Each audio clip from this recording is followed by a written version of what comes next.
Olá pessoal, mais uma vez aqui com o nosso canal de podcast Conexão SP300.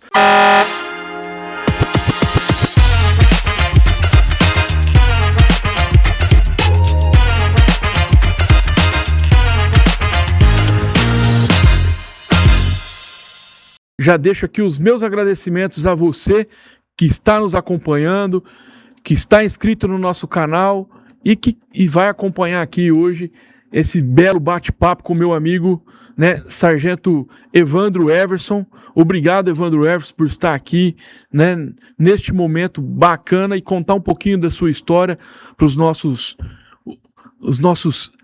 seguidores, os nossos veteranos da polícia, que eu tenho certeza que você tem muito amigo lá.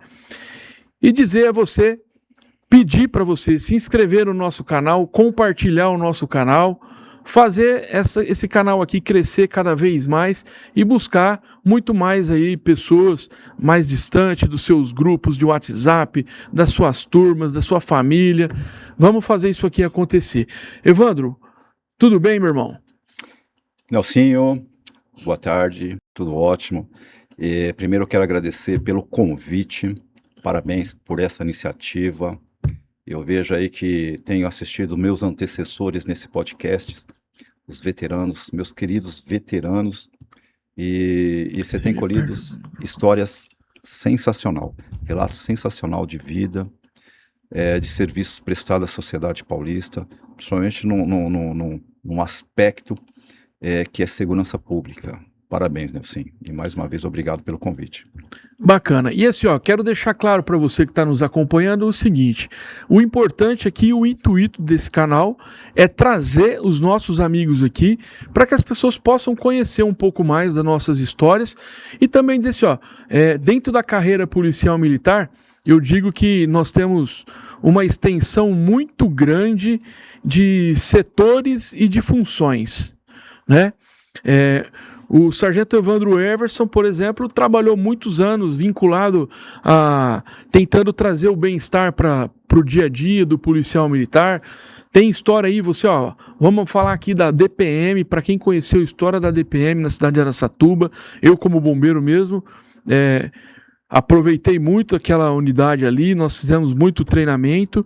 Mas, Evandro, conta um pouquinho aí o que motivou você a entrar na Polícia Militar, em que ano foi, onde foi sua escola, de uma forma sucinta aí, para que as pessoas conheçam um pouquinho da sua história. Porque não é só os militares que nos acompanham. Eu tenho andado pela rua e muitos amigos, muitos conhecidos e familiares de policiais que vieram aqui e falaram, é meu primo, eu não sabia essa história dele aí. É meu amigo, é meu vizinho, eu não sabia essa história dele, entendeu? Assim, interessante esse ponto que você tocou. No geral, eu vejo que a sociedade civil, ainda bem, majoritariamente, se interessa pelo histórico, pelas histórias de nós como agentes de segurança pública. Eu vejo que, principalmente, eu digo, atores e profissionais de segurança pública, apesar que tem vários segmentos, polícia militar, polícia civil, etc. Mas a polícia militar, interessante, até vou citar, recentemente uma pesquisa foi realizada de instituições. A polícia militar é uma que ainda que goza de maior credibilidade no Brasil. Mas depois a gente entra nesse aspecto. Sim. Antes eu vou contar um pouco da minha história, mas antes eu quero enaltecer a Polícia Militar do Estado de São Paulo. É uma instituição que eu prezo ela com muito carinho. Eu praticamente nasci e convivi num ambiente de disciplina, hierarquia, respeito ao próximo. O meu pai era da Força Pública. Meu pai era de 1959, então eu convivi em todo nesse ambiente de disciplina. Eu entrei na PM em 1983 e fui muito bem classificado no curso de soldado de lá. E depois do curso de formação de soldado, fui para a Academia do Barro Branco, trabalhar na Academia do Barro Branco. E como que eu tinha uma facilidade de comunicação, eu já fui para o setor, na época, setor de assuntos civis, depois passou para relações públicas, hoje, salvo engano, é Centro de Comunicação Social. E de lá para cá, em razão desse histórico meu, fiquei um bom tempo em São Paulo. São Paulo, eu fui para Catanduva, e em razão desse histórico, trabalhei pouco tempo na rua, fui para o setor de relações públicas. De lá vim para o CPI, na época CPAI 5, que era Araçatuba, sede de Araçatuba. Também fui trabalhar no setor de relações públicas, para você ver como que é interessante, experiências fantásticas. E nesse ínterim, em razão como que eu falei para você, da facilidade de comunicação, fui para Cruz Azul, extinta Cruz Azul, que também foi uma experiência fantástica. A Cruz Azul depois deixou de prestar saúde aos policiais militares no interior, foi criada as policlínicas, que foi um fracasso retumbante. Não sei se você recorda disso, das policlínicas. Não é do meu tempo. Sede era na UIS, e de lá para cá começou a surgir as APAs, e eu tive esse prazer, que na época era um estudo de case, que foi um sucesso fantástico. Eu tive o prazer de ser um dos fundadores da APAS. Apesar que hoje eu tenho algumas ressalvas, eu penso que o objeto na época, quando nós a fundamos, deixou há muito tempo de seguir esse objetivo. E também, politicamente, na área de entidades de classe, fui presidente da DPM por 2 mandatos, 8 anos, que foi também uma experiência fantástica de gestão. Tanto é que, na época, meus antecessores como presidente, Vitamina,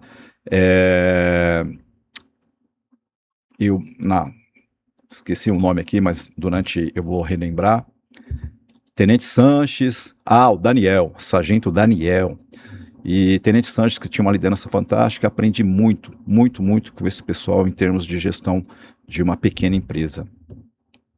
Então, Nelsinho, e de lá, como sargento, fui para São Paulo, CPA M2, trabalhei também pouco tempo no 12 como CGP, e em razão da minha formação no curso de economia, fui indicado para trabalhar na UGE. Também foi fantástico, uma experiência fantástica.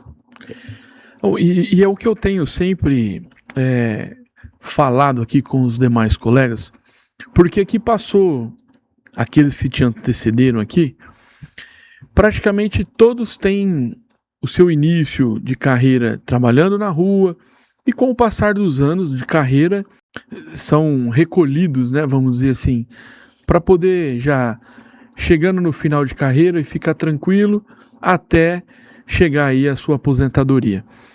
Então eu falo, a polícia tem tantos setores, né? Eu falo, por exemplo, você é formado em economia, a polícia tem os seus setores de gestão financeira, então precisa de um profissional dessa área lá. Então muitos ficam, mas eu queria ser polícia, mas eu sou bom em tal coisa. E a polícia militar, ela precisa de pessoas boas na área jurídica para poder trabalhar setores de seção justiça e disciplina, precisa de pessoas com controle emocional, porque eu falo assim, cara, se tem alguém que eu admiro, eu quero dizer para vocês, vocês que trabalham no Copom, eu tiro o chapéu, porque quando instituíram a DGEM, eu fui trabalhar, tirava DGEM no Cobom de vez em quando, né?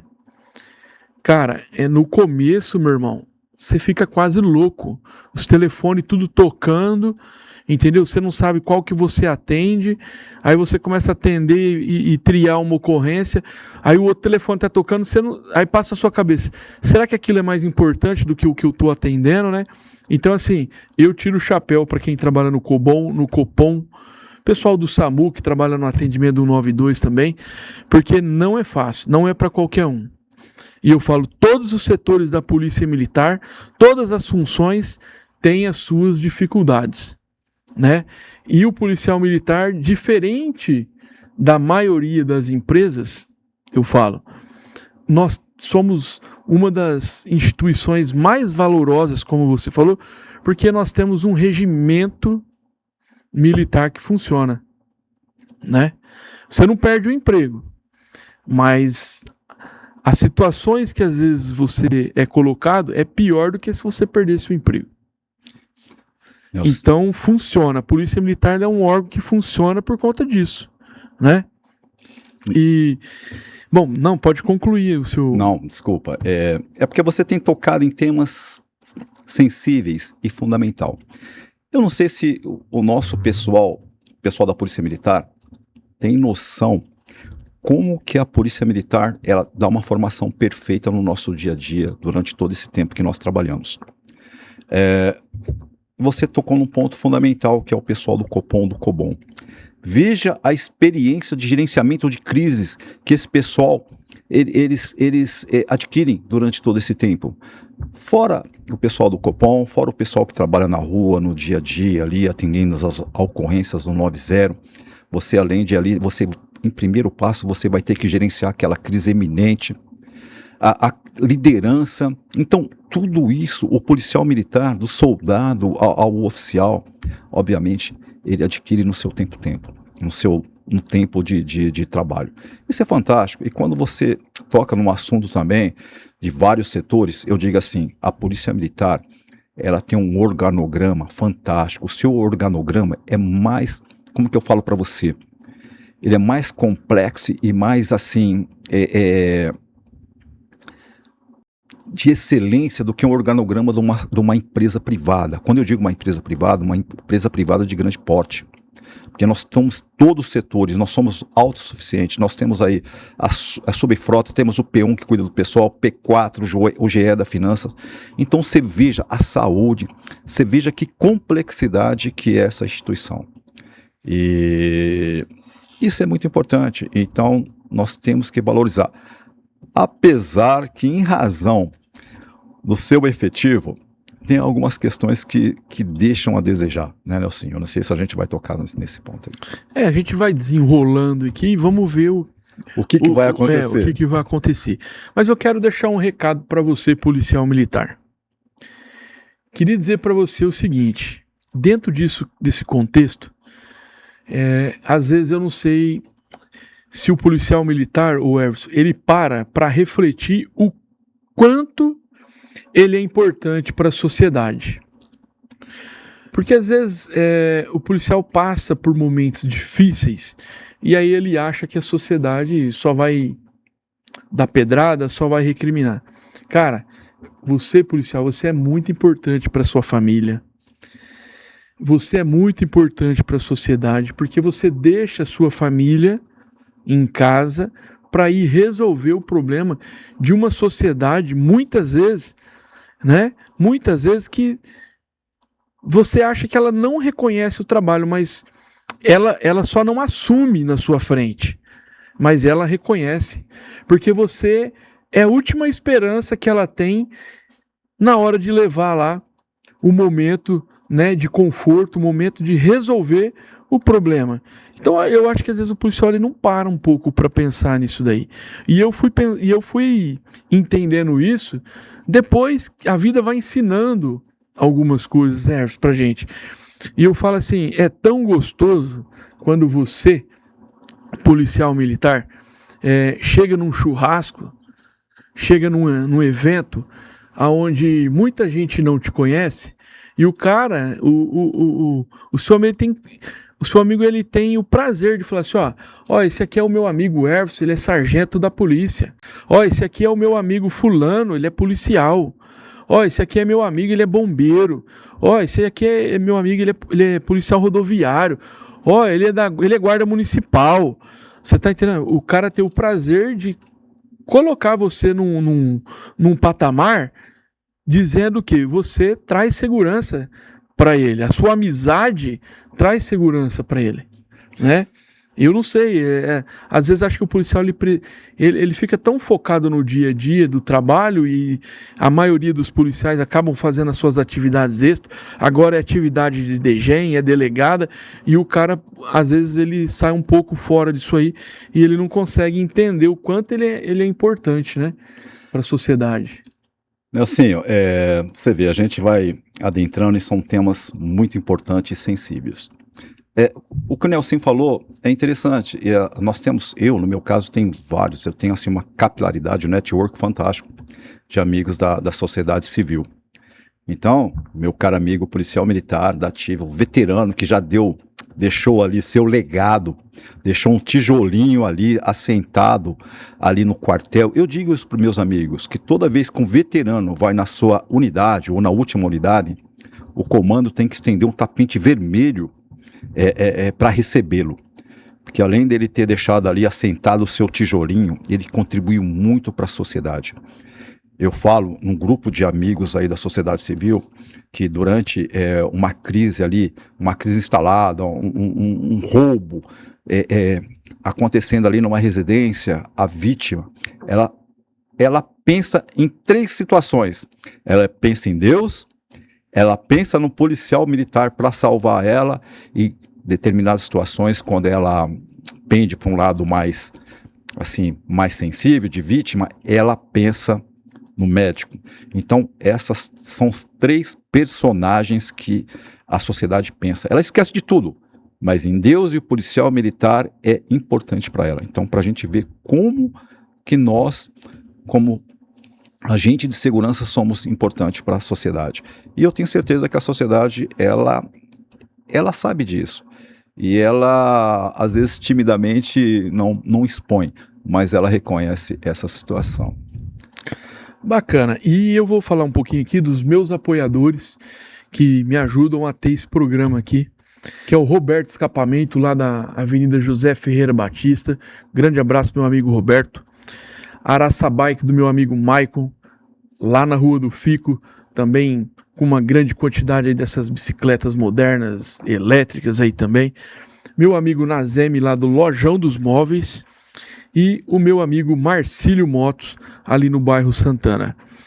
Everson, alguns colegas que têm acompanhado o nosso programa, aqui, esse bate-papo, né? Falou, Nelson, você precisa levar alguém para falar um pouquinho da parte psico dos policiais militares, porque o policial militar ele tem muito pouco amparo nessa situação. E eu comecei a refletir, e já quero deixar aqui o meu abraço para o meu amigo Assano, mas como o Assano ele está na ativa, eu falei assim, é meio burocrático ter que pedir autorização para poder tirar ele e vir para cá, e eu sei que até para ele conseguir atender os policiais militares, ele tem dificuldade de agenda. Eu falei, imagina eu tentando tirar ele ter que cancelar um monte de agendamento lá para trazer. Então eu falei assim, quem que eu vou trazer? E aí eu lembrei em você, e por isso te chamei, porque eu sei que você tem esse lado cultural aí diferente, um cara que participou da APAS, participou da DPM, e eu queria dizer assim, o policial militar, dentro disso que a gente está falando, ele é o cara que ele enfrenta todos os tipos de problema.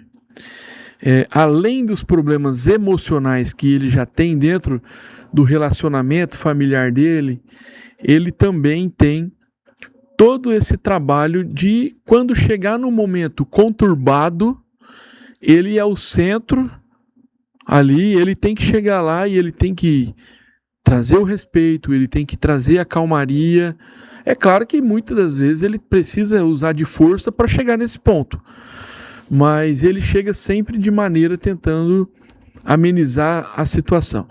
E essa carga na vida do policial, ela é muito grande, porque nem sempre o desfecho é da forma que ele pensou em chegar lá e resolver. E com isso acarreta inúmeros problemas na saúde dele.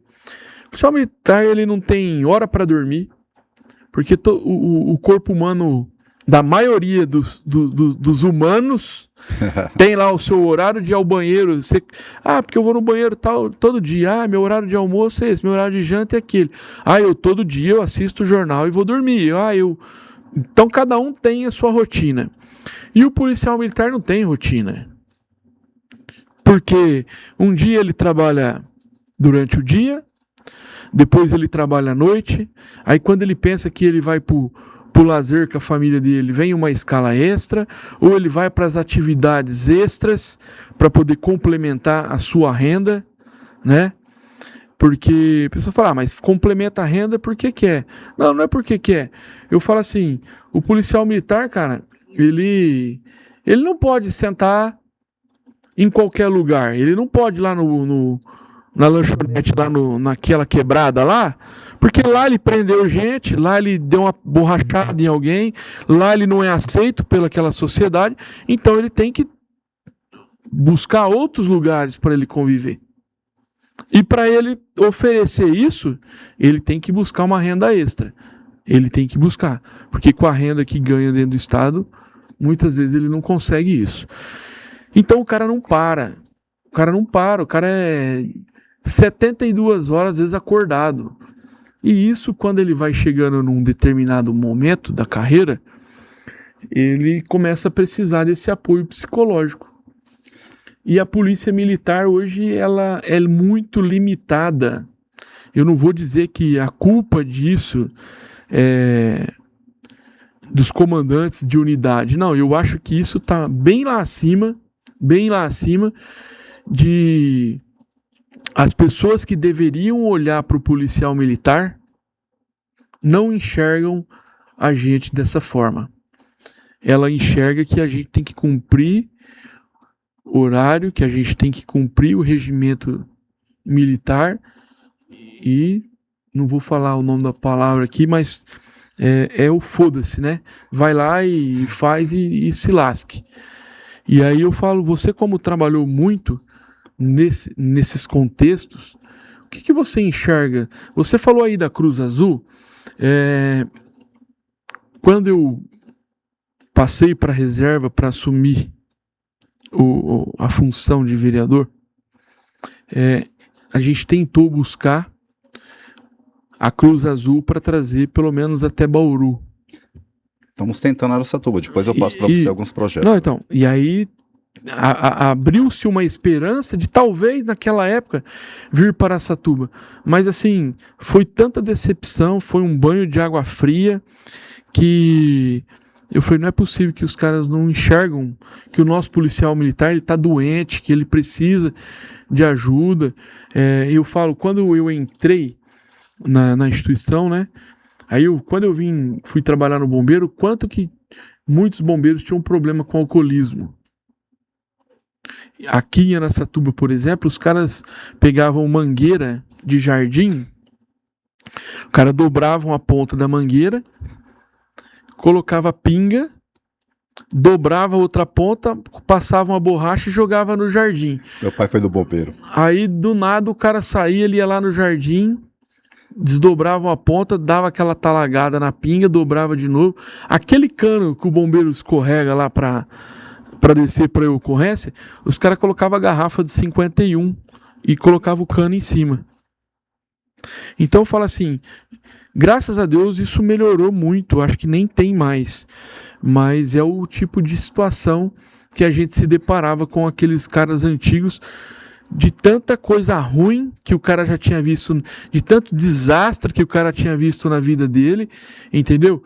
E aí aquela grande curiosidade de quando você tá num evento que as pessoas perguntam para você assim, cara, qual foi a pior coisa que você já viu? Então assim, é tanta coisa ruim que a gente vê e ninguém imagina que assim, eu tenho tudo isso, como você tem, como outro colega tem, tudo isso carregado, guardado na memória. Então, enquanto muita gente tem só coisas boas, né? Só coisas boas na memória da profissão, o policial militar ele tem uma carga de coisa negativa muito grande. Nelsinho, você elencou vários fatores. Eu acredito que eu não vou conseguir comentar todos, mas todos muito interessantes. Mas antes, eu espero que o Nelsinho volte ao Legislativo, porque esse tema da Cruz Azul é muito importante. Porém, Nelsinho, caso você volte, a gente torce. Não conte com o comando. Não conte com o comando para auxiliá-lo politicamente que eu falo em todo sentido, para a gente ter no futuro ao menos um ambulatório da Cruz Azul aqui em nossa região. Se você pegar Presidente Prudente, São José do Rio Preto, grandes centros administrativos, né? Grandes cidades, grandes comandos, como CPIs, no nosso caso do interior, já a maioria, mas não é em relação aos comandos, é em relação porque alguém do legislativo ou da iniciativa da sociedade civil foi atrás e gerenciou essa situação. Não conte com o comando, que eu tenho quase certeza absoluta que eles não vão auxiliá-lo. Assim, olha que interessante. Eu vou tentar discorrer, mas vai ser um pouco longo, porque você inseriu várias perguntas, né? Eu peguei a ladeira e desci abaixo. Desceu, Né? você se empolgou, mas eu achei isso é interessante. Isso daí seria para a gente fazer um podcast 3, primeiro, segundo e terceiro. Nelsinho, a PM, eu falo que a régua de exigência dela para o soldado e para o oficial é muito alta. O candidato a PM, ele passa por várias provas de meritocracia intelectual, depois vem a física, depois vem a psíquica, entrevista e assim por diante. Se você pegar hoje os exames psicológicos, né, as entrevistas, é o maior índice de reprovação. Mas, sob meu ponto de vista, aquilo ali é só o teórico, que aquilo ali, sob meu ponto de vista, 30 anos de PM, 30 anos na função de policial militar, de um operador de segurança, aquele que está na rua no dia a dia, não consegue medir isso, como é que vai ser o impacto na vida de um policial militar.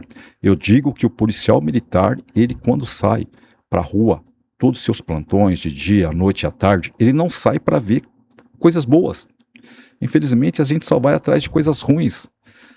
É ladrão, é assassino, é estuprador, é dependente químico, então aquilo ali vai ser o nosso dia a dia. Não tem festa, a gente não vai para uma festa, ninguém vai convidar a gente para um aniversário.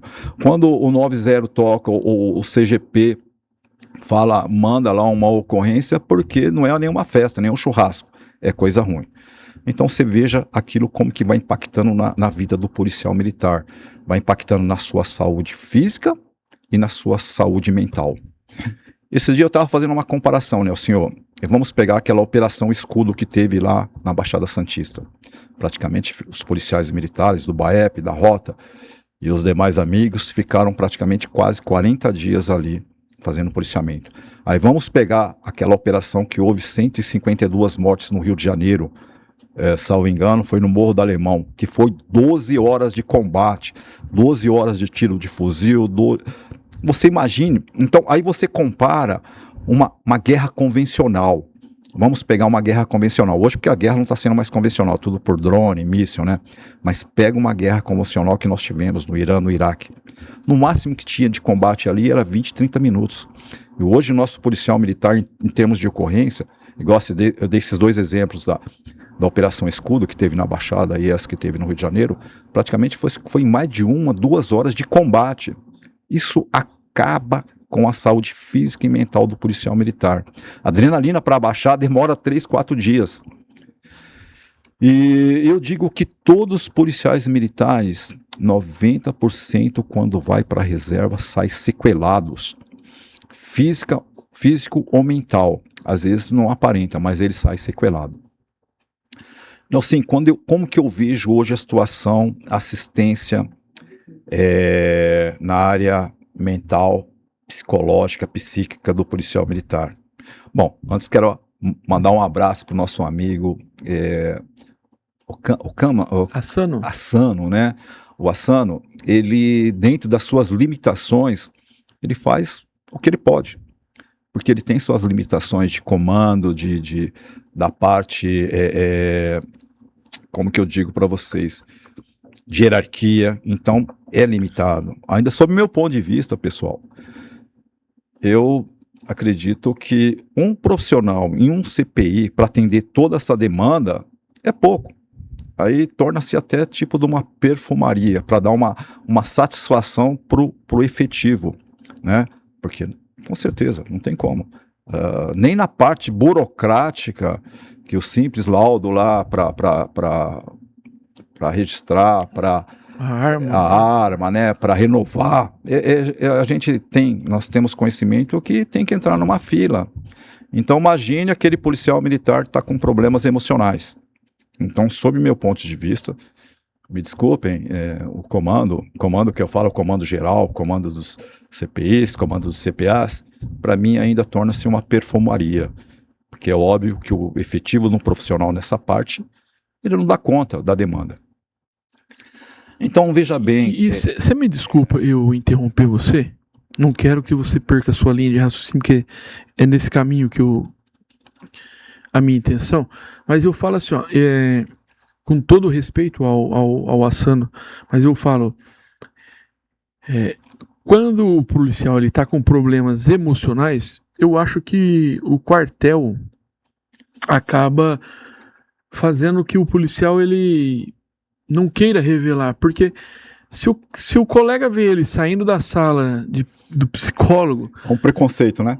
Entendeu? O policial militar ele tem essa casca de achar que ele não fica doente. Depressão é um preconceito hoje, né? Que ele é um preconceito ainda. Ele tem que ser o durão. Ele tem que ser um super-homem, né, Nelsinho? Então, eu falo assim, ó, a polícia ela tinha que dar esse tipo de tratamento pro cara fora do quartel. Começar ali no...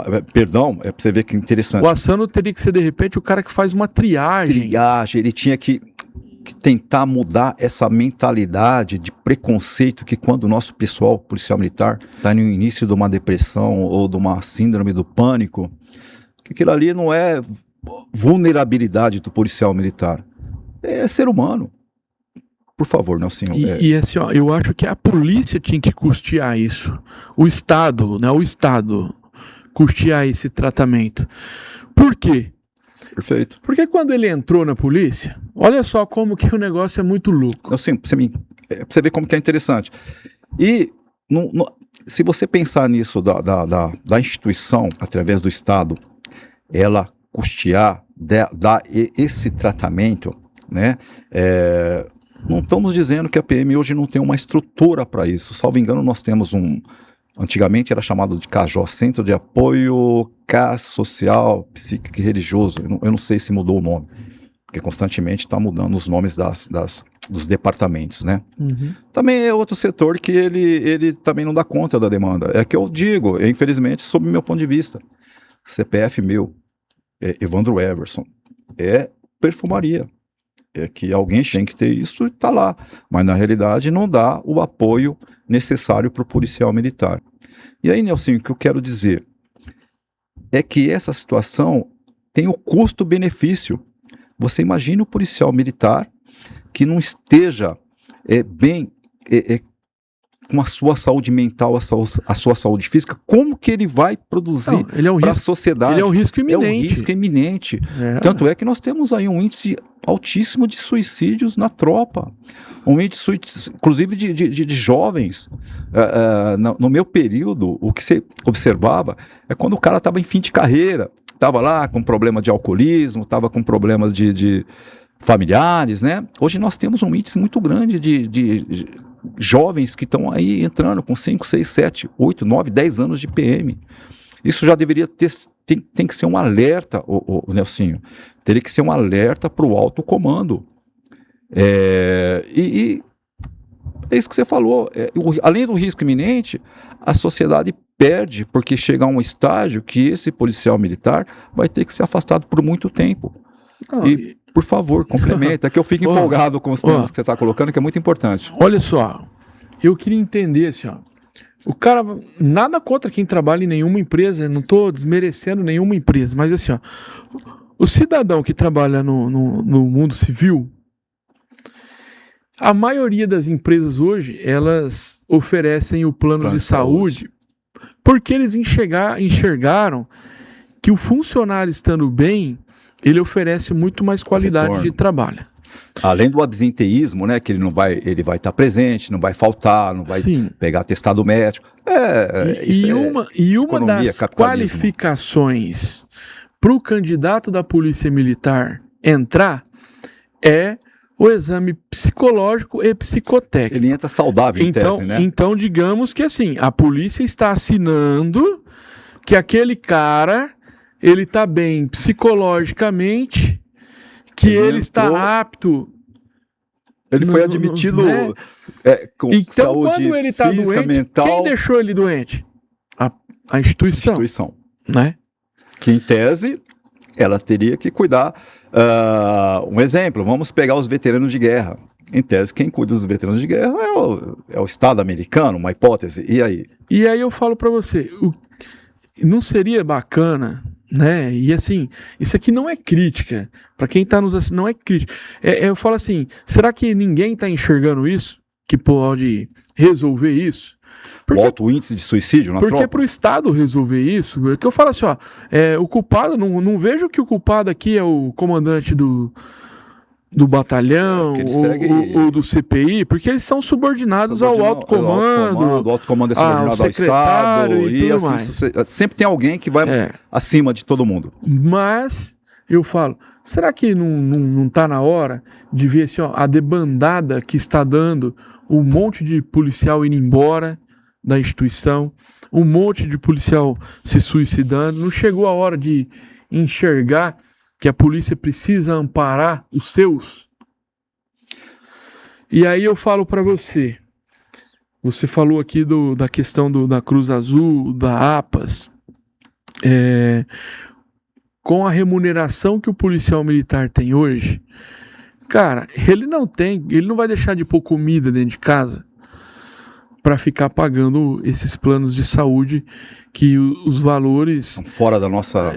fora.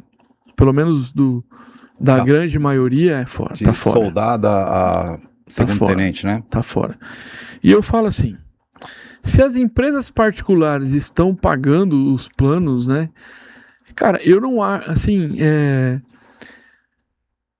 o policial ele tem que pagar o plano de saúde dele para ele ter um bom atendimento, uma boa qualidade. Você me permite assim, uma... E eu sou muito grato ao APAS, viu, o Evandro? Sou muito grato. E assim, ó, eu sei que eu estou vivo hoje, graças a Deus, em primeiro lugar. E segundo lugar, ao APAS, que é quem nos proporciona de uma maneira ter o plano, o policial. E eu fiquei na Unimed quando fui acometido a Covid. E assim, eu lembro que se não fosse eu estar lá, eu não estava vivo. Então eu sou muito grato ao APAS, né? Sou muito grato mesmo. Mas assim, o que nós estamos falando aqui, o culpado não é o APAS ou não. O que eu estou falando é que o culpado é o Estado, que não oferece esse benefício para sua tropa. Enquanto que qualquer empresa paga para um funcionário, o Estado não paga e não oferece isso para o seu policial militar. E não vem falar para mim que o HPM tem condição de atender, porque não tem, cara. Não tem. Se todo policial pegar e falar assim, eu preciso ir para o HPM, e no meio dos 80 mil homens da ativa aí, 10% baixar todo dia lá na porta do HPM, como é que os caras vão fazer? Nelsinho, caramba, são temas fantásticos. A PM, veja bem, em princípio, deixa eu deixar bem claro, eu sou um apaixonado pela polícia. Eu devo muito o que eu adquiri, eu devo muito ao conhecimento também que eu adquiri, o que eu conheci, a instituição Polícia Militar. Isso já vem desde quando eu nasci. Meu pai era da Força Pública. Igual o Nelson falou, isso não é uma crítica. Talvez isso sirva até para... Talvez o comando um dia possa assistir esse nosso podcast e algumas coisas interessantes aqui pegar para ele. Comando que eu disse é comando geral. Ou também o comando aqui do CPI também. Eu sempre você vê como que é interessante. A Polícia Militar, ela gosta muito de se comparar com uma empresa privada, né? Eu não sei se você, o bombeiro, era assim, mas a gente gosta muito de comparar com uma empresa privada. Supervisão, gerente, gestor, tudo, né? É assim, às vezes...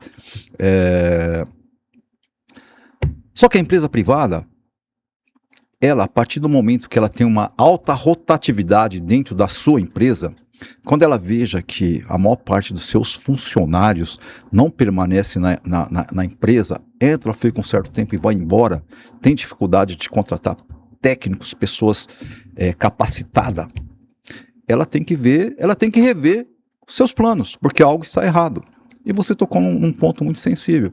A gente veja hoje que está tendo uma evasão muito grande na Polícia Militar. É mais uma vez que eu falo, a gente comparando em custo-benefício, numa empresa privada, capitalismo. Então você imagine quanto que é o custo para formar um soldado. 12 meses ali estudando, pagando os seus mestres, professores, dando tiro, tal, aula de tiro, educação física, alimentação. Você tem noção, fora os salários, né, que aquela ajuda de custo que eu digo, um soldado, um sargento e um oficial. Olha o custo disso. E essa evasão não está só na parte de praças, está na parte de oficiais também, que é um custo altíssimo. Então algo está errado, Nelsinho. Caramba, será que alguém que está no autogerenciamento não tem essa percepção que algo está errado? Existe algo errado no reino da Dinamarca? Aí questão da saúde, olha que interessante, e já começa desde o início, quando está lá o edital, saúde, você vai ter, né, direito à assistência médica, saúde, e no fim você não tem. HM, eu tenho uma concepção muito, eu não falo que é crítica, hoje o HM para mim é um elefante branco. O que eu vejo? Ele não tem condições de absorver o pessoal da ativa, tipo assim, o pessoal que está precisando de assistência médica, psicológica, porque parece que lá tem um núcleo, parece não, tem um núcleo também que atende o pessoal que está por problemas emocionais. Então, não tem questão, eles não têm capacidade que eu falo, pessoal, não é a capacidade técnica, porque eu sei que os oficiais médicos hoje, os nossos médicos, são muito bem formados. Né? O concurso é de alto nível, mas eu falo assim, não tem a situação de exames de alta complexidade, ressonância, tomografia, cirurgias de alta complexidade, eles não têm condições de atender toda essa demanda. Então você imagine quanto é o custo, qual é o custo para o Estado para manter aquilo, inclusive o quadro do segundo tenente até salvo engano, o quadro médico vai até tenente-coronel. Não sei se vai até coronel. Eu acho que é tenente-coronel. Tenente-coronel, né? Tenente-coronel médico. Sem contar enfermeiros, insumos. Veja o custo disso. Então, sob meu ponto de vista, fechava. Fechava, e esse recurso que está lá, Azuis. Para que serve Azuis? Só para te dar licença, prescrição médica, se precisar de um atendimento mais, como que eu digo? Não estou criticando, eu estou falando do meu ponto de vista, o CPF do Evandro Everson. Então, uma situação mais complexa, não tem condições de nem enviar para o para o HPM, e na minha época colocava tudo numa ambulância, 5, 6 polícias e mandava lá. Olha só o aspecto. Eu não sei hoje como é que tá, quando precisa ser enviado para o HPM. Então, é só para o meu ponto de vista. Acabava, aos poucos, encerrava os concursos para oficiais médicos, e com o tempo ia encerrar o quadro de saúde, e esse valor que é destinado ao orçamento, pegava uma porcentagem e subsidiava um plano de saúde para os policiais militares. Porque hoje, quem tem acesso hoje ao HM é só o pessoal da capital, de ali próximo. O pessoal do interior não tem como ir lá fazer uma consulta, marcar uma consulta com um especialista. Everson, eu sou um pouco suspeito para falar da UIS de Araçatuba. Eu falo no geral. Eu vou falar assim, as unidades que eu passei, tanto no 8º GB, que é São Bernardo do Campo, quanto aqui em Araçatuba, a parte de fisioterapia, tem uma galera lá que é boa, cara. Mas a fisioterapia que é mantida pela... Tem a UIS. UIS? Temos um fisioterapeuta do Estado que faz aqui? Temos. Desculpa, eu estou um pouco... Temos. E o pessoal é muito bom. Não sei se está só o Sargento Quinelli lá, mas tem o Sargento Quinelli dá conta da demanda? Então, eu acompanhava um pouco de longe, mas quando eu precisei, eu fui muito bem atendido lá e é top. E a parte de odontologia, cara, é sensacional. O pessoal, as dentistas que estão lá... Você me permite eu fazer uma ressalva? Sim. Muito bem, tá vendo que é bom? Odontologia, inclusive, quero enviar um abraço para a doutora Trevelin, salvo engano. Lívia Trevelin. Fantástico, fantástico. Cara, essa mulher aí Doutor, eu excluo a odontologia, eu sei que não dá para excluir. Não, eu não estou fazendo uma crítica aos profissionais. Eles não têm culpa. Eu digo que deveria ter um pouco mais... A demanda é muito... A demanda é muito grande para a oferta. Então, essa parte de odonto, eu peço desculpa, porque realmente, doutora Lívia, fantástica. O capitão também, mas eu sei das limitações que tem que atender, salvo engano, todo o efetivo do segundo I, veteranos, o efetivo do 28. É por isso que eu falo que a demanda é muito grande. É por isso que eu digo que eu não estou criticando o setor. Estou criticando ou dá-se mais atenção ou encerra. Eu quis enfatizar isso aí, porque assim, que você falou, eu tive bastante contato com a Tenente Lívia, ela é sensacional, ela é show de bola, aquela menina, e assim, eu esqueci, até o sobrenome dela é bem, não sei se é alemão, ela foi embora para Bauru, esqueci o nome, que tava antes da Tenente Lívia, que também eu fiz um tratamento dentário com ela, ali no quartel, e eu vou falar para vocês. Queimei a língua, doutora Lívia Trevelin, ela é fantástica, eu também fiz todo o meu tratamento, assim, o básico com ela, e foi assim, de profissionalismo, de autoprofissionalismo. As meninas são show de bola mesmo. O menininho lá, o Tinem. O Tinem, ele é fantástico. O Tinem é top também. E aí, assim, mudando um pouquinho aqui, deixa eu só falar aqui rapidamente dos meus parceiros, que é a Falcon Armas, ali conhece, já foi na loja da Falcon Armas ali na Rua Bandeirantes. Excelente. BF Pneus do meu amigo Fernandinho, lá na Também. José Ferreira Batista. Demolicar do meu amigo Fidelis, ali na Rua Guapeí. A AM Agro Rações, tá até passando aqui, ó, meu amigo Marcão da CT30, é o Cabo Marcos Roberto ali da Primeira CIA, dono dessa loja, eu falo sempre que o pessoal prestigiar o Marcão. Camargo Gás, da minha amiga Juliana Camargo, lá na Rua Cucide Almeida.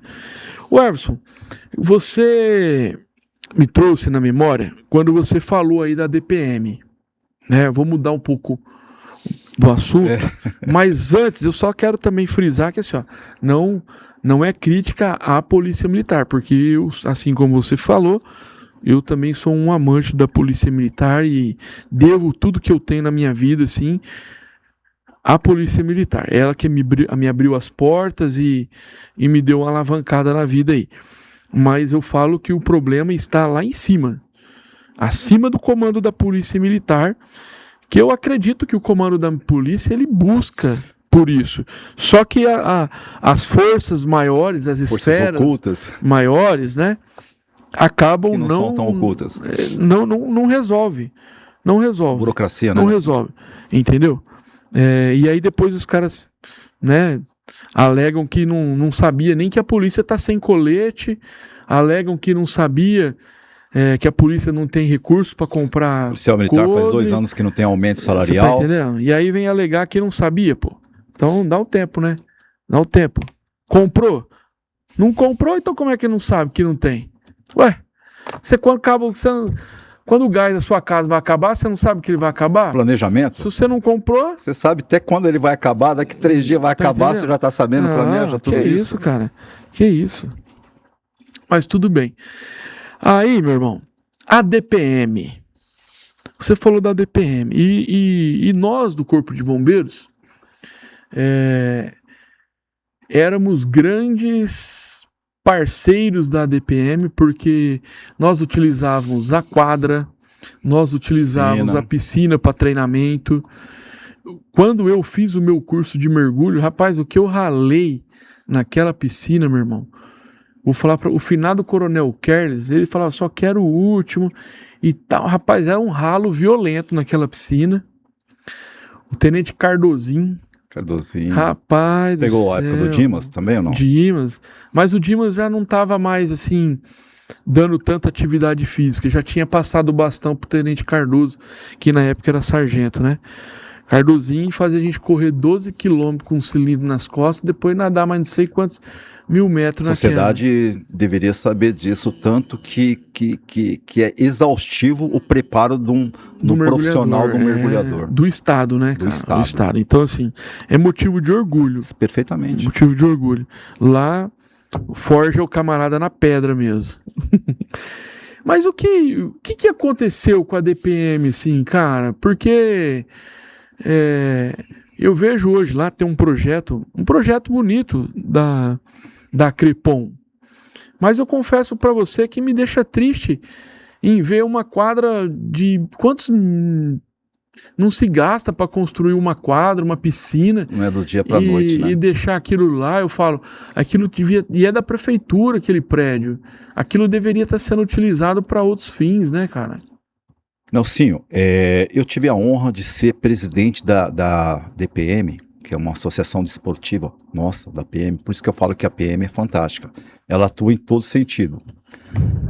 E eu sou suspeito de falar, porque eu digo que esse sentimento que você tem, até hoje eu tenho. Quando eu passo ali em frente, eu vejo aquela situação de um dos clubes, eu digo, mais charmosos que Araçatuba teve, encravada ali num bairro, vamos dizer assim, quase de periferia, um clube autossuficiente, uma quadra poliesportiva, piscina poliesportiva, que quando eu era presidente era uma honra receber vocês. Para nós era uma honra. Ali era um braço ali do bombeiro. Sim. E eu me recordo de sauna.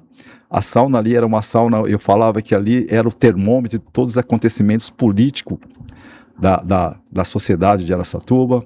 Inclusive quero mandar um abraço para o meu amigo Sargento Marchioli, que o Marchioli era um dos frequentadores assíduos daquela sauna. Marchioli era o cara o piadista da sauna, ele alegrava todos nós. Doutor Marchioli. Doutor Marchioli, um excelente advogado criminalista. É uma figura também que tem muita história para contar sobre a PM.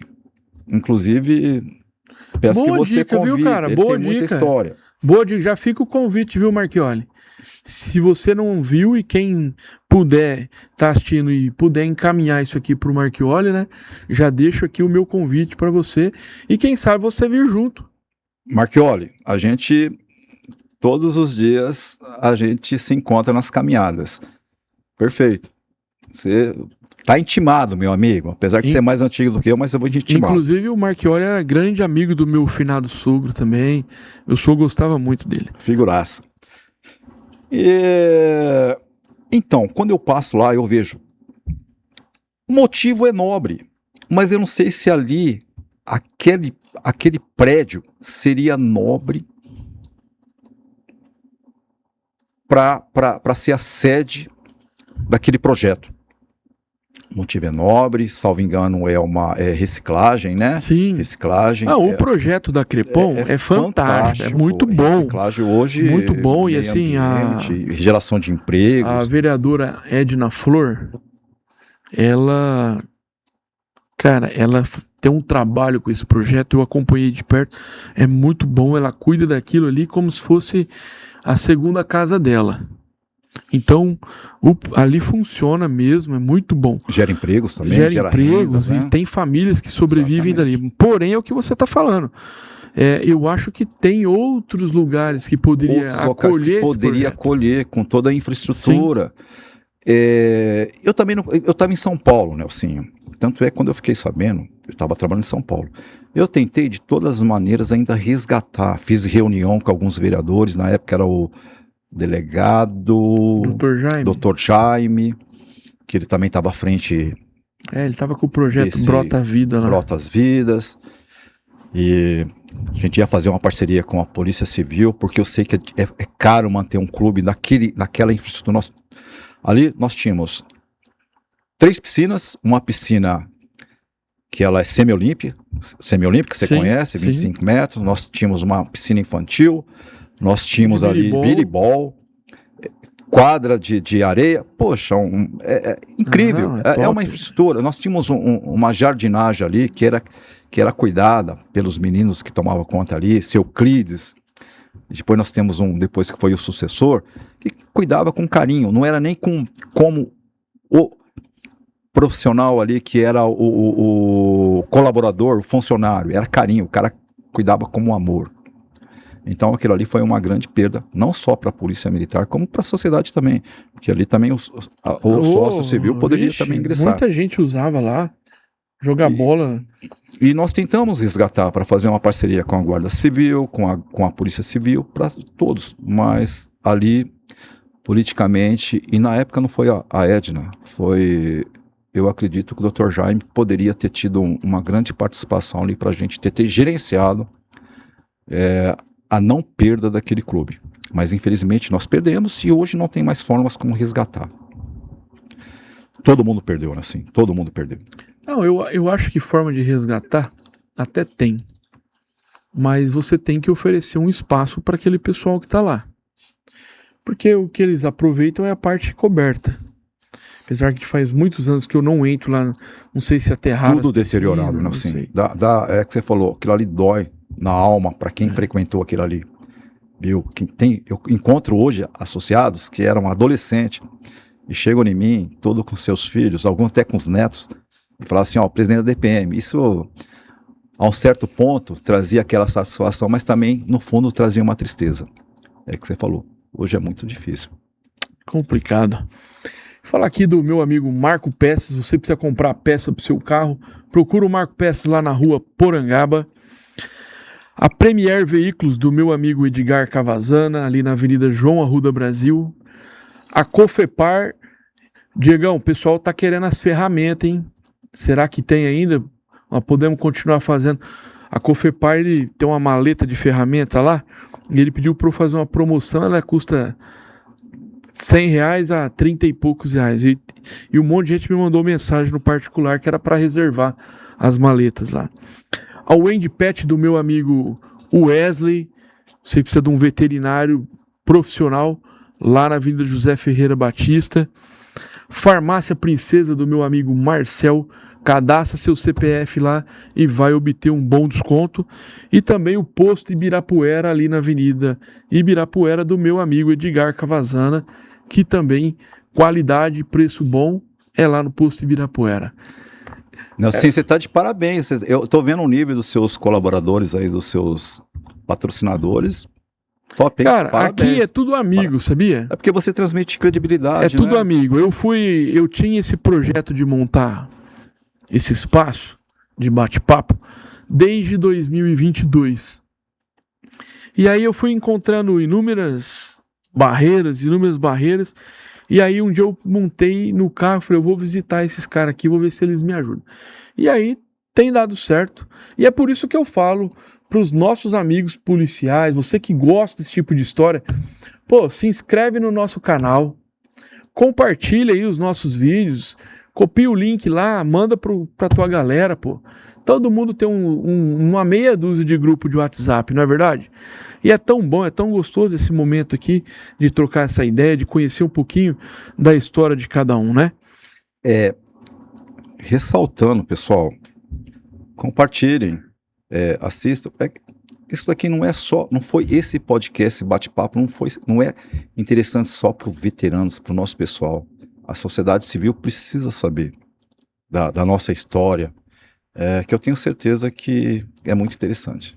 Não, e aquilo que eu disse para você, eu encontro pessoas na rua e falo assim, eu conheci por exemplo, conheci o Vidovics, foi meu vizinho, cara, fazia mais de 20 e tantos anos que eu não via, aí eu vi lá você batendo um papo com ele, que legal, aí fala de outros, né, então é sempre assim.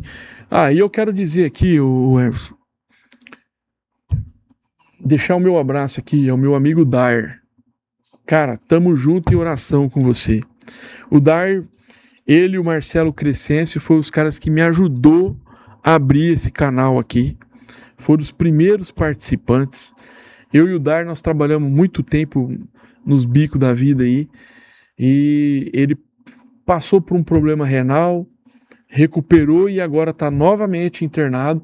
Então, você que está nos assistindo aí, ó, coloca o nome do meu amigo Adeilton Dar. Vamos colocar em oração e pedir que Deus tenha misericórdia da vida dele, que Deus possa fazer um renovo e tirar ele e mandar para casa curado, cara. Um abraço, Dar. Tamo junto. Dair, nós estamos aqui orando por você e nós temos certeza absoluta que seu restabelecimento está próximo. Cara, força e você prestou ótimos serviços para a sociedade paulista. São Paulo, foi sargento em São Paulo, meu recruta e fora Araçatuba também, Dair. Estamos aí, Dair. Estamos aí pronto, orando todo mundo numa corrente positiva para o seu pronto restabelecimento. Volta para casa, cara. Show de bola. E aí agora, eu falo assim, ó, você que teve toda essa transição dentro da Polícia Militar, eu tenho visto aí alguns artigos seus no jornal, você fazendo as suas publicações, né? Eu falo, como que é bacana o policial, ele chega lá no final da carreira, amarrou a chuteira e muitos... eu estava conversando com o Coronel Reis essa semana, ele me mandou um abraço e aí a gente começou a conversar. Ele foi embora pro Mato Grosso para cuidar do netinho, que Legal. ele quer ficar perto do neto. Então eu falo assim, olha só, alguns vão buscar estar mais próximo da família, outros falam, eu vou aposentar, eu vou morar na praia agora, outros, eu vou embora do Brasil, vou morar em tal país, e então cada um deixa o seu legado. E eu falo, deixar o legado é tão importante. Eu falo assim, sempre que alguém vem aqui, referencia o nome de algum colega do passado. Então, aquele velho ditado de falar assim, agora eu sou palito de fósforo queimado. Cara, esquece isso aí, irmão. Esquece isso aí, porque assim, você deixou o seu legado, você pegou o legado de alguém, você deixou uma parte da sua história. Então você tem história. Eu duvido, eu desafio, você que está assistindo, vai lá e comenta qual é a profissão que deixa mais história, que constrói mais história do que um policial militar. E num curto espaço, 30 anos, né? Eu não conheço. Então eu desafio você talvez a refrescar a minha memória aí, se existe. Se existir, comenta lá e a gente vai tentar argumentar, porque eu duvido, o Everson. Nelsinho, puxa vida, esse bate-papo nosso está sendo fantástico. O que o Nelsinho falou, é isso mesmo, não somos, aliás, vamos dizer, ninguém é fósforo riscado. Ele estava comentando nos artigos. Eu tenho mais ou menos mais de 300 artigos publicados. E modéstia à parte eu gosto de ler bastante, graças a Deus. Mas como o Nelsinho falou, a experiência que nós temos na nossa profissão, todo policial, eu não sei se ele não sabe, mas intrinsecamente, ele é um líder, ele no seu bairro, ele é um líder, ele é uma pessoa que ele consegue gerenciar qualquer tipo de crise, ele consegue chegar em qualquer situação. E pessoal, aqui, com o Nelsinho falando, reiterando não, é ratificando, que é a palavra certa, né? Ratificando. Retificar é quando você ratificando o que o Nelsinho falou, quando nós estamos aos 50 e aos 60 anos, nós estamos no auge da nossa criatividade intelectual, profissional. Então esqueça, a não ser que realmente, igual ele falou, que aquele que prefere, não, eu vou para a praia, eu vou para o meu rancho, mas ele está em plena situação de produzir profissionalmente e intelectualmente. Isso aí, gente. E deixar um recado aqui também, né, para a tropa mais nova que vai chegando, todo dia tá chegando, né? Lembre que um dia você vai chegar a ser veterano também. Então receba o veterano Tapetes vermelhos, gente. no quartel como se seu pai fosse. Não, sim, você tocou num ponto importante. Como que é gerações, né? Aquelas gerações, conflito de gerações. A minha geração, de policial militar, nós aprendemos que os veteranos, eu me recordo quando eu era recruta, vinha um veterano, aquilo ali pra gente era o, né, puxa vida, praticamente nossos gurus. Eu não sinto mais isso, Nelsinho. O que está acontecendo? São as escolas de formação que eu vejo que essas novas gerações não têm aquele apreço pelo veterano. E será que ele não sabe que o veterano, igual diz desde o início do nosso bate-papo, que o veterano deixou ali, ó, o seu tijolo ali, assentado ali no pátio do quartel? Olha, eu acho que tudo isso, o grande culpado disso tudo, né, ou a culpada, é a tecnologia. Por que eu digo isso para você? Sábado passado, foi dia 7 ou dia 8, agora eu vou até ver aqui, ó. Sábado foi dia 8. Dia 8 de março de 2026 foi realizado aí o encontro de veteranos no quartel do Bombeiro. E já quero parabenizar o cabo Marcos Sérgio, o sargento MacGyver, Major Peron, que esteve à frente, eles três disso, e os demais que deram todo o suporte para eles. Cara, eu fechei a minha empresa e fui para lá, já cheguei um pouco tarde, mas cheguei lá, tinha muitos. E lá eu tive o prazer de encontrar vários professores. Vários mestres. Vários. Caras que eu aprendi muito. E quando eu disse há alguns minutos atrás que cuidem dos veteranos como fosse seu pai, porque eu me lembro assim, ó, exatamente quantos bombeiros que quando eu cheguei aqui em Araçatuba, lá em São Paulo tem muitos, mas eu falo, aqui teve um calor humano maior. E eu falo assim, eu fui trabalhar com hoje Tenente Magno, o Sargento Bueno, Tenente Figueiredo.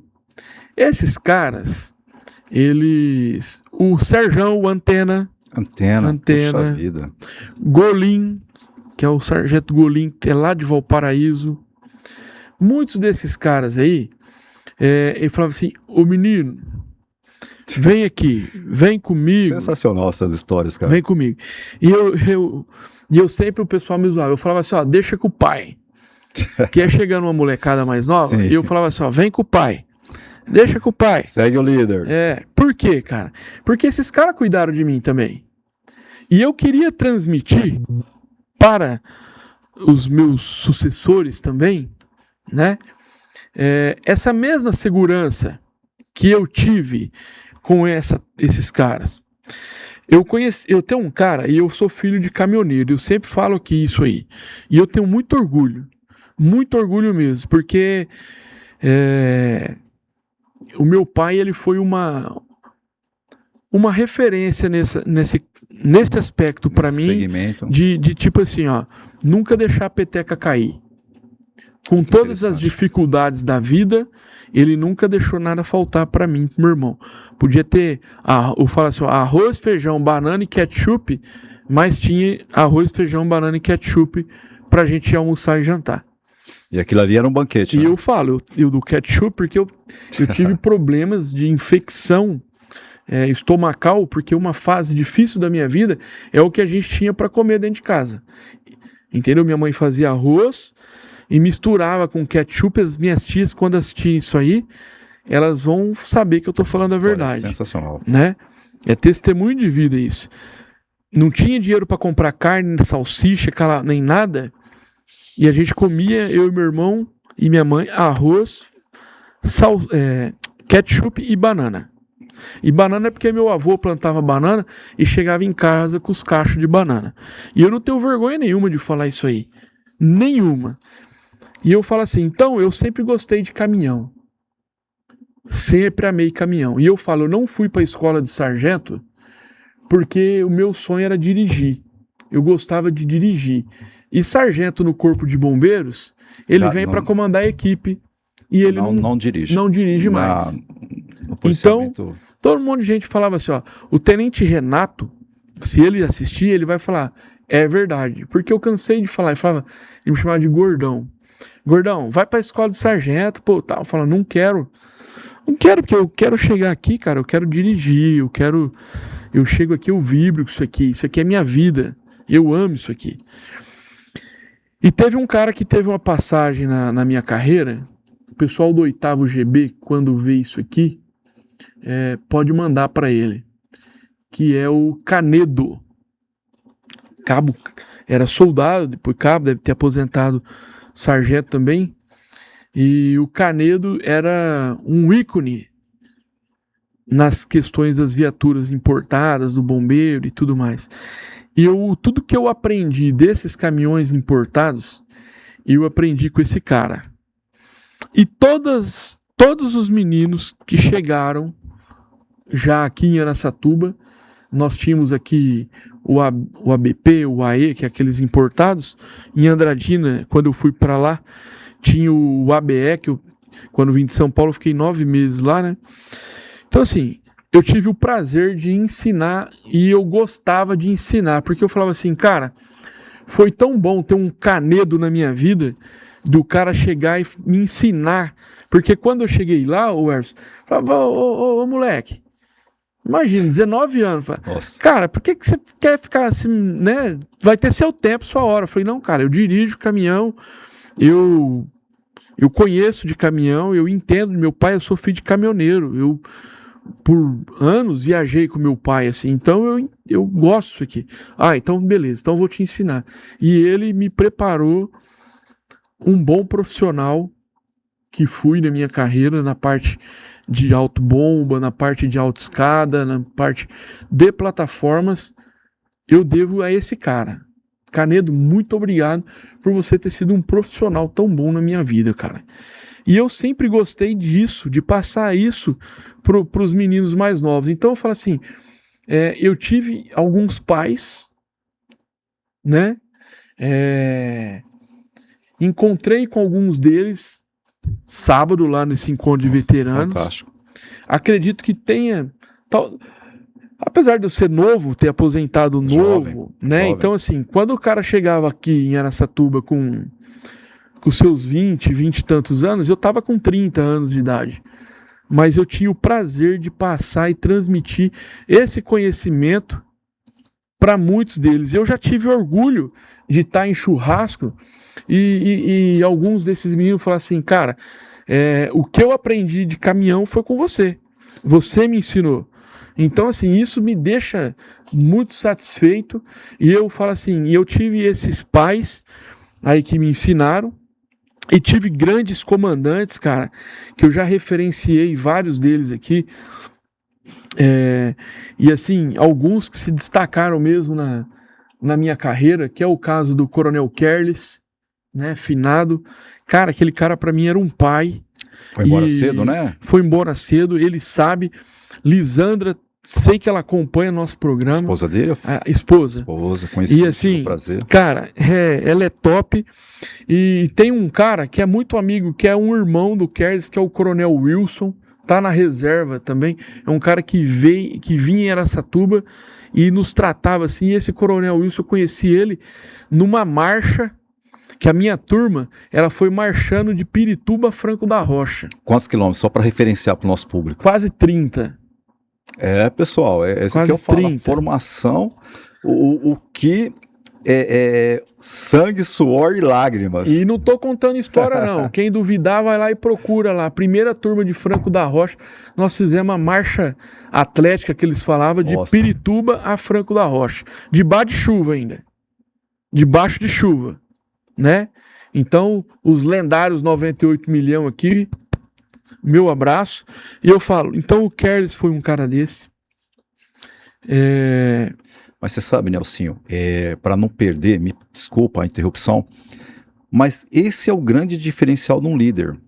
A hora que nós estávamos comentando aqui, das gerações. Você é jovem, então eu falo que o líder é aquele que não retém conhecimentos, Nelsinho. Ele passa para os seus liderados. E você está falando isso aí. Não. Que você tinha para você era um prazer de passar o conhecimento com 30 anos de idade para aqueles que estavam vindo, os remanescentes.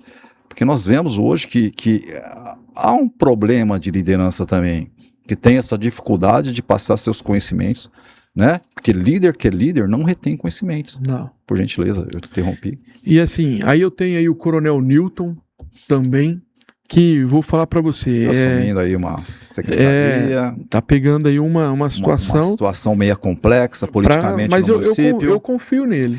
É um grande gestor, né? Eu confio nele. A PM E eu acho que ele vai surpreender. Vai fazer a diferença. Vai. Precisa, né? Eu tenho certeza. E também aí eu falo, aí vem a situação de um molecão mais novo que eu, mas chegou aqui como tenente e comandou o nosso posto de bombeiros, depois, né, de imediato virou meu comandante, virou meu amigo, é meu amigo pessoal até hoje, que é o Major Peron, também, um cara assim, que eu não posso, eu sou suspeito para falar dele, assim como de outros praças que eu falo aqui, que é o Cabo Marco Sérgio, falei aqui Figueiredo, Magno, então assim, é muito cara que foram pais pra mim. Eu encontrei esses caras sábado, puta, como a gente bateu papo, como a gente deu risada, como a gente relembrou de história, e você perguntou por que tá mudando, e eu falo que é a tecnologia, porque naquela época não tinha WhatsApp, Facebook, Instagram, TikTok, nada disso. A gente tomava banho, jantava, sentava lá no banco no quartel, enquanto não tocava o alarme, a gente ficava contando piada, contando história, e todo mundo já tinha as suas histórias, suas experiências de vida, e aí quando algum colega estava passando algum problema assim, a gente se meio que deixava as brincadeiras de lado e focava ali para poder ajudar. Quantas lajes... Nossa, estava falando isso aí sobre em São Paulo. Nós não batemos laje, cara. A minha casa, minha primeira casa que eu tive ali na José Caetano Ruas, a minha equipe saiu de serviço 7h30 da manhã, eu agendei o caminhão de concreto às 8 da manhã, a minha equipe inteira tava lá. Foi pra lá pra ajudar a bater a laje. E depois no final tinha um churrasco. Cara. O churrasco. E assim a gente fez laje no monte. Na viagem que nós fizemos para São Paulo, numa assembleia. Era muito bom, cara. Muito bom. Bom, e eu vou falar aqui da MK Engenharia, do meu amigo Mohamed. Você que precisa de regularizar documentação da sua casa, um projeto bacana, procura eles lá. A Rodomuc, do meu amigo Luiz D'Angelo, Marcelo Piona, ali na Rua Bolívia, a FASC Emplacamento, você que vai trocar seu carro, precisa trocar a placa, licenciar, precisa alterar a placa do carro, procura a Fazinha ou o Arthur lá na FASC Emplacamento na Avenida Mário Covas, Unicolégio, ali na Rua Porangaba, e a Água Araguá, do meu amigo Rodrigo Ataíde. Everson, nós vamos chegando aqui já no final, e nós vamos ter, porque, cara, hoje nós não falamos de ocorrência, olha só que legal. Por isso que eu falo que esse bate-papo é importante. 90% das pessoas que nos acompanham, elas querem ouvir histórias de ocorrência. Prisão, flagrante, troca de tiro, tudo isso daí. Mas o que eu vivo falando aqui, para quem tem vontade de ser polícia, ou que o filho procure um caminho desse, nós temos bastante história para contar do que a nossa carreira proporciona, nos oferece. Frisar bem que nós não fizemos nenhuma crítica à instituição da Polícia Militar, porque desde o início falamos o quanto somos gratos à polícia. Porém, o policial militar, ele precisa que alguém olhe com zelo e cuide desses pais de família, porque assim, ó, por trás dessa casca tem um pai de família, né? E aí, como você falou, às vezes o cara quer ser o durão, e a hora que ele vai procurar ajuda, ele tá no fim do poço. E aí, às vezes, é que nunca é tarde, mas já tá tarde para ele e ele não buscou ajuda. E ele busca outros meios que não é o meio mais legal. Entendeu? Perfeito. Então eu gostaria sim que você deixasse aqui uma mensagem para os nossos amigos, para os nossos veteranos. Manda um abraço para sua família aí, né, que eu sei que tem muito orgulho de você também. Fica à vontade, e aí nós vamos remarcar uma nova data com o Marchioli. Com o Marchioli. Nelsinho, te agradeço, obrigado. Ratificando o que o Nelsinho disse, não é uma crítica à instituição, não é uma crítica. A gente sabe que hierarquia sempre tem alguém acima de alguém, e a gente sabe que a hierarquia, ela limita, porque também eu sou um homem que acredito que a hierarquia é fundamental. A hierarquia não existe só no meio militar, ela existe nas empresas privadas. Porém, ratificando o que o Nelsinho disse, qual que é o ativo principal de uma instituição? Não digo a Polícia Militar, estou dizendo a qualquer instituição. É seu homem, principalmente aquele homem que está na linha de frente. Ele tem que ser bem cuidado. Ele tem que ser bem cuidado na área de saúde, na sua área emocional, na sua área física. Então, o que a gente pede, eu acho que um dos objetivos, não só comentar ocorrência, igual disse o nosso amigo aqui, o nosso âncora, é que dá um olhar mais atento ao nosso homem que está aí na linha, que segurança pública é um dos ativos mais importantes, tanto é que está lá salvaguardado pela Constituição Federal. Que infelizmente hoje segurança pública virou um ativo de exploração política, não deveria ser assim. E a todos nós, vocês ouvintes, aos nossos veteranos, tenho um carinho enorme por vocês. Todo mundo sabe quando eu estava na APAS, como que vocês eram tratados na DPM. Aliás, todos os setores da Polícia Militar, Nelsinho, parabéns. O bombeiro, hoje, se a gente veja o trabalho fantástico que ele faz para a sociedade, ambiental, Polícia Rodoviária. Então, a PM é fantástica. E os civis aí, um dia que estiver pensando em entrar na PM, faça isso, entra na PM. A PM vai te proporcionar uma carreira brilhante. Eu acho que é uma das únicas empresas que você pode entrar como soldado, ali, chão de fábrica, e pela sua meritocracia intelectual chegar a coronel da PM, que é o cargo máximo. Muito obrigado. Sigam, compartilhem esse podcast. Fantástico.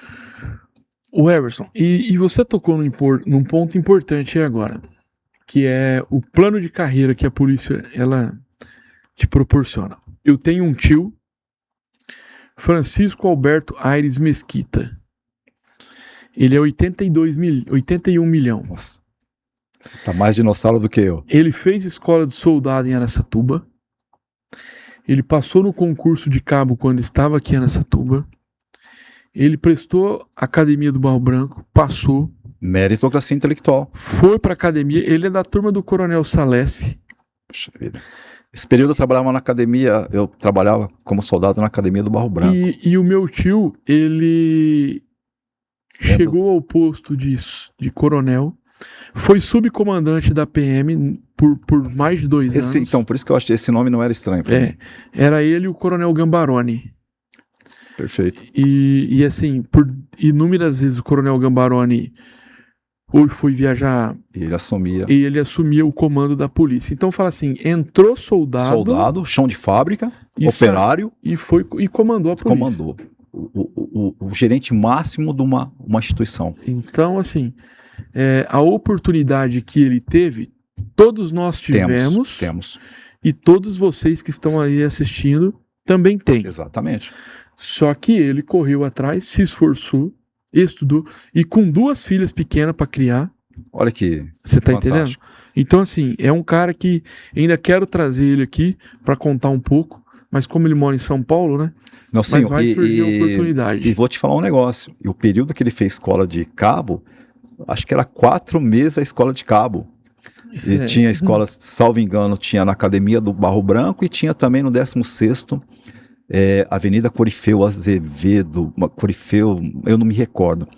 Então hoje o cabo, graças aí às mudanças, né, que veio para melhor, o cabo não precisa fazer mais escola. E praticamente ele fica na mesma unidade, né? Então, para você ver as dificuldades, mas só que ele correu atrás e pela sua meritocracia intelectual, ele chegou ao posto máximo. E também vou dizer para você falou da escola de cabo, nós já estamos encerrando aqui, mas só para concluir. Uma das coisas que eu acho que precisa mudar um pouco também é essa questão das escolas de sargento. Vou dizer para você, o Corpo de Bombeiros ele investe no cara muito nos cursos. Os cursos Sim. do Corpo de Bombeiros são muito caros. Especializados, né? Aí o cara tá lá, ele é mergulhador, ele é Jedi, que a gente fala, né? Mergulhador, salvamento em altura, salvamento Cara, terrestre, que é os 3 cursos uma mais coisa difíceis. fantástica. Aí o cara tem lá inúmeros cursos. Aí ele vai pro Cefap. E geralmente... Aí ele fica lá 9 meses aprendendo legislação jurídica. Aí depois ele volta mais 4 meses para Franco curso... da Rocha para fazer o curso de especialização de sargento. Será que não seria mais fácil já mandar o cara direto pro CBS? Você tá entendendo? Para que gerar esse custo e esse gasto para o Estado? Na minha opinião, é desnecessário. Já levei isso para alguns colegas. Como ambiental também, né? A gente tem amigos. Tinha colegas que faziam escola comigo. Que são deputados aí. Poxa. E já levei isso para eles. Nós vamos ver, tal, quem sabe. Então, assim, já falamos sobre isso com o deputado Derrida, já falei isso com o deputado Telhada, entendeu? E os caras, vamos ver se a gente consegue articular. Mas, cara, quanto custa? Eu ia falar isso, custo-benefício. Quanto custa um sargento 9 meses lá no Cefap para depois não ser aproveitado nada daquilo? E depois, se ele quiser retornar, ele vai ter que... Nada vai ser aproveitado daquilo, entendeu? Nada. O cara, o que vai aprender legislação, bacana, faz tudo home office, o cara faz de onde ele estiver. Quando ele terminar aquela fase ali, aí o cara vai lá para Franco da Rocha. É muito dinheiro gasto. Há muitas coisas assim. Bom, estamos aí. Eu acredito que a PM está sofrendo uma revolução boa. Tecnológica. Sim, tá mudando. O nível hoje de escolaridade, se você pega... Hoje que eu falo 10, 15 anos, né? Uhum. Você pega o nível... Hoje, o soldado que vai fazer escola lá na Escola Superior de Soldados, eu não sei o número, mas eu acho que está em torno de 60% a 70% em nível superior. Sim. Então a gente... É que no militarismo tudo é um pouco engessado, né, Nelsinho? Sim. Tudo é um pouco burocrático, justamente porque a gente fala. Eu não quero que entenda isso como crítica, mas é tudo que a gente fala, em razão da burocracia, da hierarquia, tudo é engessado. Talvez, quiçá, num futuro não muito distante, as coisas melhoram. Mas, Everson, cara, muito obrigado, valeu, bate-papo maravilhoso, vamos voltar. Você vai trazer o Marchiori aqui. Ordem dada, como que é? Ordem cumprida. Missão dada é cumprir, a ordem cumprida, uma coisa mais ou menos assim. Missão dada, missão cumprida, né? E assim, obrigado por ter aceitado. Pode falar. Mas você esteja preparado que o Marchiori não tem papas na língua, você sabe. Não, e aqui é para isso, o povo quer ouvir isso aí. Perfeitamente. Né? Então, mais uma vez, obrigado por aceitar o nosso convite, por estar aqui presente, trazer um pouco da sua experiência, da sua história, para que muita gente que não conhece essa história sua, e quem sabe aí até por alguns dias a gente vai se rever aqui novamente. Se Deus quiser. E dizer a você, obrigado por ter nos acompanhado até o final deste bate-papo maravilhoso. E quero pedir aí mais uma vez para você, se inscreve no nosso canal, compartilhe o nosso canal com seus grupos aí, vai lá, comenta, quer dar sugestão, quer dar uma dica, deixei um desafio aqui hoje e vou pro desafio final, aqui ó, você que comentar, eu quero ganhar chopp artesanal lá da choperia 12x8 da minha amiga Elaine, comenta. Eu quero ganhar o chopp. Eu quero ganhar o chopp. E nós vamos aí no próximo programa pegar todos os que comentaram lá e nós vamos estar sorteando um chopp para vocês aí. Vamos sortear 3. Depois a Elaine vai cortar minha cabeça, mas tudo bem. Um grande abraço a todos e até o próximo episódio.